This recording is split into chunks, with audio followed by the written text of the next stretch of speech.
लक्ष्मी का वास। जिस परिवार के सदस्यों में आपस में प्रेम होता है, कभी भी झगड़ा नहीं होता है, वहीं पर लक्ष्मी का वास होता है। इस कहानी में यही बताया गया है। एक बहुत धनी व्यापारी थे।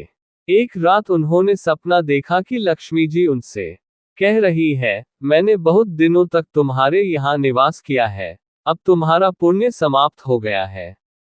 अब थोड़े दिनों में मैं तुम्हारे यहाँ से चली जाऊंगी। मुझसे जो भी मांगना हो मांग लो। व्यापारी बोले, मैं अपने परिवार की सलाह लेकर आपको कल बताऊंगा।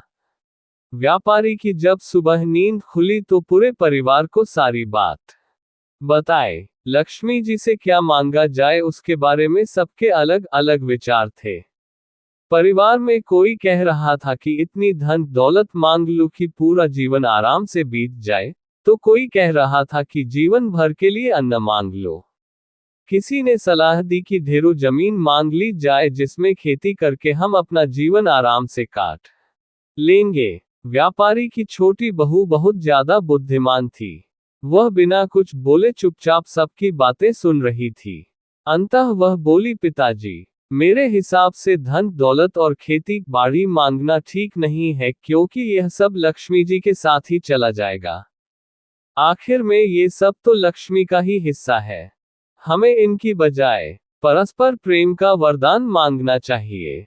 अगर परिवार के सभी सदस्यों में प्रेम बना रहेगा तो बड़ी से बड़ी मुसीबत भी आराम से कट जाएगी। सब मिलकर सामना करेंगे तो सारे संकट दूर हो जाएंगे। उनको अपनी छोटी बहू की बात बहुत ज्यादा पसंद आई।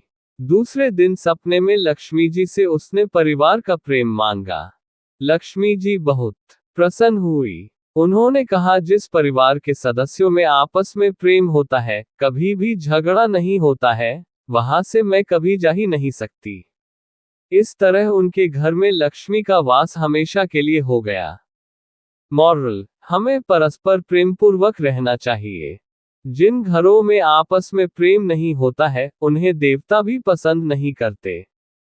एक बार स्वयं लक्ष्मी जी ने इंद्र को बताया था कि वे कहाँ निवास करती है। गुरवो यत्र पूज्यन्ते यत्रावाहनाम सुसंस्कृतम अदंतकलहो यत्र तत्र शक्र वसाम्यहम्।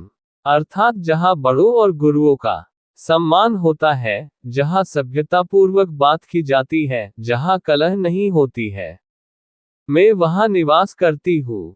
अगर आपको स्टोरी अच्छी लगी हो तो लाइक, कमेंट और चैनल को सब्सक्राइब जरूर करें। धन्यवाद।